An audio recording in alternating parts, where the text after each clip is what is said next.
እንደምን አላችሁ? እኔ አለው እግዚአብሔር ይመስገን ደህና ነኝ። ዛሬም በጠቃሚና በአዲስ ፕሮግራም በድጋሜ ተገናኝተናል። በዛሬው የጤና ፕሮግራማችን ላይ የምንመለከተው የጭንቅላት እጢ ምንነት፣ ምልክቶቹን እናም አጋላጭ ሁኔታዎችን ወይም ደግሞ መንስኤዎችን በዚህ ቪዲዮ ላይ በስፋት የምነግራችሁ ይሆናል ማለት ነው። ይህ የጤና ትምህርት ታዲያ ለበርካታ ሰዎች በጣም ጠቃሚና አስፈላጊ ስለሆነ ሁላችሁም በቅንነት ላይክና ሼር በማድረግ ሌሎችንም አስተምሩ አሳውቁላለሁኝ። ከዚህ ቪዲዮ ጋር በተያያዘ ጥያቄም ካላችሁ ሀሳብ አስተያየትም ካላችሁ በኮመንት ላይ አስፍሩልኝ። በቀጥታ ወደ ጤና ትምህርታችን የማልፍ ይሆናል። የጭንቅላት እጢ ጤናማ ያልሆኑ ወይም ደግሞ አብኖርማል ሴሎች በጭንቅላታችን ውስጥ በብዛት ሲራቡ የሚፈጠር የጤና እክል ነው። የተለያዩ አይነት የጭንቅላት እጢዎች ያሉ ሲሆን ባህሪያቸውም የተለያየ ነው። አንዳንዶቹ ወደ ካንሰርነት የሚለወጡ ሲሆኑ አንዳንዶቹ ደግሞ ወደ ካንሰር የመለወጥ ጠባይ የላቸው። የጭንቅላት እጢ በርካታ መንስኤዎች አሉ። የጭንቅላት እጢ መንስኤዎችን እንመለከታለን። የጭንቅላት እጢ በሁለት መንገድ ሊከሰት ይችላል። የመጀመሪያና አንደኛው በጭንቅላታችን ውስጥ ጀምሮ የሚስፋፋ ወይም ደግሞ ፕራይመሪ ብሬን ቲዩመር የምንለው ሲሆን ሁለተኛው ደግሞ በሌላ የሰውነት አካላታችን ላይ የሚከሰት ካንሰር ወደ ጭንቅላታችን በመስፋፋት የሚፈጠር ወይም ደግሞ ሰከንደሪ ወይም ሜታስታቲክ ብሬን ቲዩመር የምንለው ነው። ፕራይመሪ ወይም ደግሞ የመጀመሪያ የጭንቅላት እጢ የሚባሉት በራሳቸው የተለያዩ ወይም ልዩ ልዩ ናቸው። ልዩነታቸው እጢው መፈጠር በጀመረበት የእጢው መነሻ የሴል አይነት ላይ የሚወሰን ነው። ስያሜያቸውም የሴሎቹን ስም የተከተለ ነው። እነዚህም ግላዮማ፣ ምነንጂዮማ፣ አኮስቲክ ኒውሮማስ፣ ፒቱታሪ አዴኖማ፣ ሜዱላ ብላስቶማ፣ ጀርም ሴል እጢ፣ ክራኒዮ ፋሪንጂዮማ የሚል ስያሜ አላቸው ማለት ነው። ታዲያ የጭንቅላት እጢ ከተከሰተ በኋላ የሚታዩ ምልክቶቹ ምን ምንድን ናቸው የሚለውን አሁን እነግራችኋለሁኝ። የጭንቅላት እጢ ምልክቶች እንደ እጢው መጠን፣ እጢው እንደተከሰተበት ቦታና እንደ እጢው የእድገት ፍጥነት የተለያዩ ሊሆኑ ይችላሉ። አብዛኛዎቹ የጭንቅላት እጢ ወይም ተመሳሳይነት ያለው የአንጎል እብጠት ያላቸው ሰዎች ከነዚህ ምልክቶች አንድ ወይም ከዚያ በላይ ይኖራቸዋል ማለት ነው። እነዚህም አንደኛ ከፍተኛ የሆነ ራስ ምታት ይከሰታል። አብዛኛው እጢ ያላቸው ሰዎች የሚኖር ምልክት ሲሆን ረጅም ወይም አጭር ጊዜ የቆየ በቀላል ማስታገሻ በደንብ የማይቀንስ፣ ጠዋት ከእንቅልፍ ስትነሱ፣ ወደፊት ስታጎነብሱ፣ ስታስሉ የሚጨምር ራስ ምታት ይኖራቸዋል። ሁለተኛ የእይታ ችግር ነው።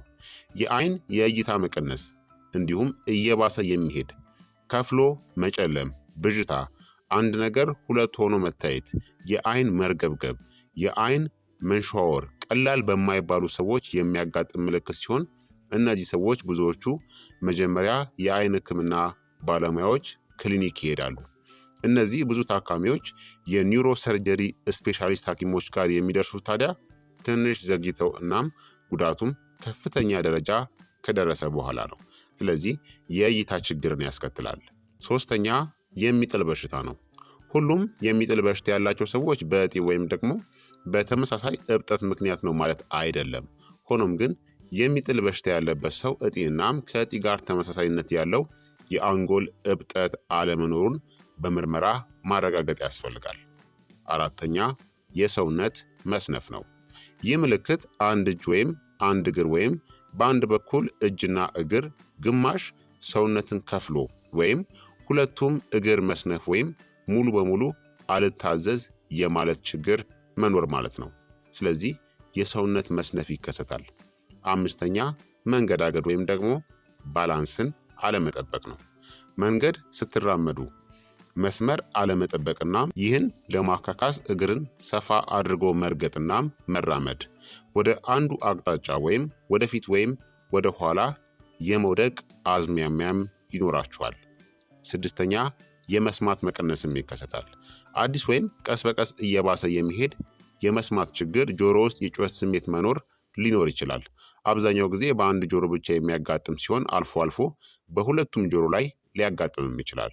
እንደዚህ አይነት ምልክት አብዛኛው ጊዜ በረጅም ጊዜ ሂደት ቀስ እያለ የሚከሰት ምልክት ስለሆነ ሰዎች በቀላሉ ላያስተውሉት ይችላሉ። ስታወሩ፣ ስልክ ስታናግሩ በተለየ መልኩ ጮክ ብሎ የመናገር ባህሪ ካላቸው ሐኪም እንድታዩ ይመከራል። ሰባተኛ ሽንት ወይም ደግሞ ሰገራን አለመቆጣጠር ይከሰታል። ሽንት ብቻ ማምለጥ፣ ሰገራ ብቻ አለመቆጣጠር ወይም ሁለቱንም ያለመቆጣጠር ችግርም ሊኖር ይችላል። ስምንተኛ ትንታ ነው። ውሃ ወይም ሌላ ፈሳሽ ነገር ስትጠጡ በተደጋጋሚ ትንታ ካጋጠማችሁና ከዚህ ጋር በተያያዘም የሳምባ ኢንፌክሽን ከተፈጠረ በተደጋጋሚ ሳል ማሳልም ሊኖርባችሁ ይችላል። ዘጠነኛ ማስመለስ ነው። ከአንጎል እጢ ወይም ተመሳሳይ ባህሪ ያላቸው ችግሮች የሚኖረው ማስመለስ ከማቅለሽለሽ ጋር ያልተያያዘ ወይም ያለማቅለሽለሽ ድንገት የሚመጣ ፕሮጀክታይል ቮሚቲንግ ወይም ማስመለስ ሲሆን ብዙ ጊዜ አብሮ ራስ ምታትም ይኖረዋል። አስረኛ የመናገር ችግር ነው። እንደ እጢው ወይም ደግሞ እብጠቱ ያለበት የአንጎል ክፍል ምንም መናገር አለመቻል፣ ሰው የሚናገረውን ሐሳብ አለመረዳት፣ ስትናገሩ መኮላተፍ ወይም ሙሉ አረፍተ ነገር ወይም ቃል በደንብ አለማውጣት፣ የተናገራችሁትን ነገር ደግሞ አለመናገር ሊኖር ይችላል።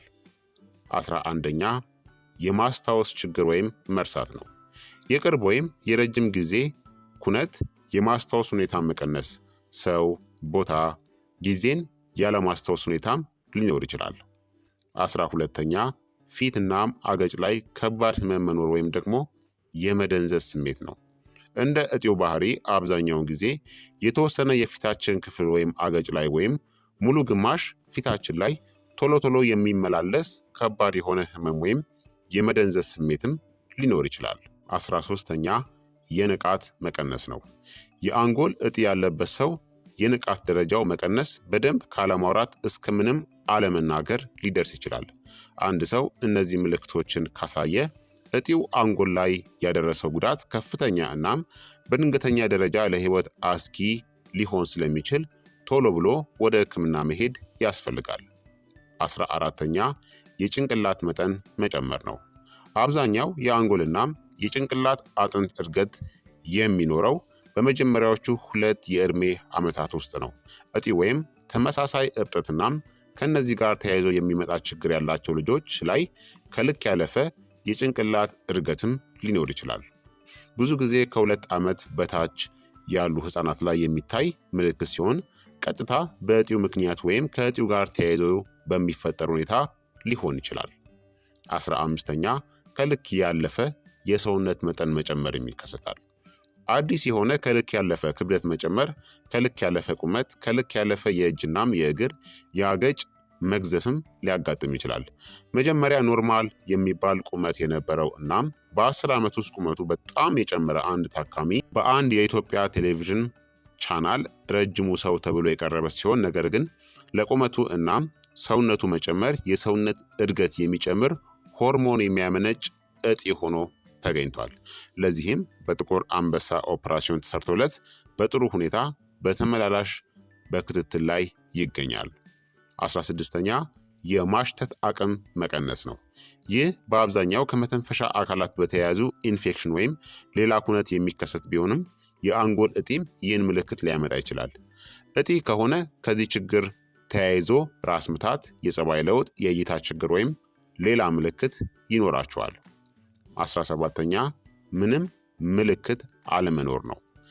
ለሌሎች ችግሮች ወይም ህመሞች በተሰራ ምርመራ አጋጣሚ የአንጎል እጢም ሊገኝ ይችላል። የእጢው እድገትና ባህሪ ታይቶ ኦፕራሲዮን ወይም ሌላ የህክምና አማራጭ ሊያስፈልገው ስለሚችል ክትትል ማድረግ ያስፈልጋል። ስለዚህ የአንጎል ወይም ደግሞ የጭንቅላት እጢ በሚከሰትበት ጊዜ እነዚህን ሁላ ምልክቶች ልታስተውሉ ትችላላችሁ። ከነዚህ 1-2 ወይም ደግሞ ብዙውን ምልክቶችንም ልታስተውሉ ትችላላችሁ ማለት ነው። ስለዚህ እንደነዚህ አይነት ምልክቶችን የምታስተውሉ ከሆነ ምርመራ ማድረግ ያስፈልጋል ማለት ነው። ታዲያ የጭንቅላት እጢ በምን ምክንያት ሊከሰት ይችላል የሚለውን ምክንያቱን ወይም መንስኤዎችን ልንገራችሁ።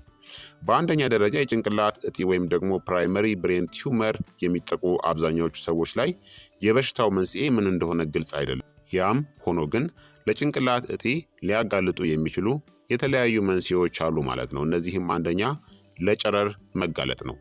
የጤና ባለሙያዎች እንደሚሉት አዮናይዝድ ራዲዬሽን ለሚባለው የጨረር አይነት ተጋላጭነት ያላቸው ሰዎች በጭንቅላት እጢ የመጠቃት እድላቸው በጣም ከፍተኛ ነው።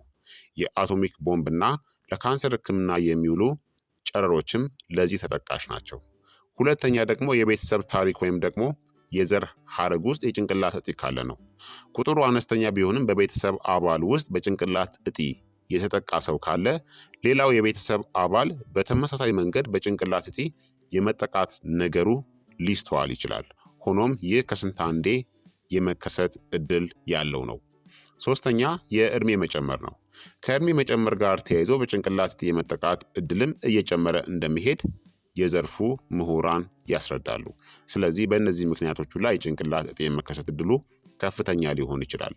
አሁን ከጠቀስኳቸው መንስኤዎች በተጨማሪ የአሜሪካው የጭንቅላት እጢ ማህበር ወይም ደግሞ አሜሪካን ብሬን ቲዩመር አሶሲዬሽን ደረስኩበት ባለው ጥናት መሰረት በልጅነታቸው በኩፍኝ በሽታ ተይዘው የማያውቁ ሰዎች በጭንቅላት እጢ የመጠቃት እድላቸው በበሽታው ከተጠቁት ከፍ ያለ ይሆናል ማለት ነው። ስለዚህ ክቡራትና ክቡራን ተመልካቾቼ የዛሬው የጤና ትምህርት እንግዲህ ይህንን ይመስል ነበረ። ስለ ጭንቅላት እጢ ምንነት፣ መንስኤዎች እናም ምልክቶች በዚህ ቪዲዮ ላይ ነግሬያችኋለሁኝ ማለት ነው። ይህ የጤና ትምህርት ታዲያ ለበርካታ ሰዎች በጣም ጠቃሚና አስፈላጊ ስለሆነ ሁላችሁም በቅንነት ላይክና ሼር በማድረግ ሌሎችንም አስተምሩ አሳውቁላለሁኝ። ከዚህ ቪዲዮ ጋር በተያያዘ ጥያቄም ካላችሁ ሀሳብ አስተያየትም ካላችሁ በኮመንት ላይ ልታሰፍሩልኝ ትችላላችሁ። በቀጣይ የጤና ትምህርት እስከምንገናኝ እኔንም እናንተንም ቸር ያቆየን። መልካም ጊዜ፣ መልካም ቆይታ። ቻው ቻው።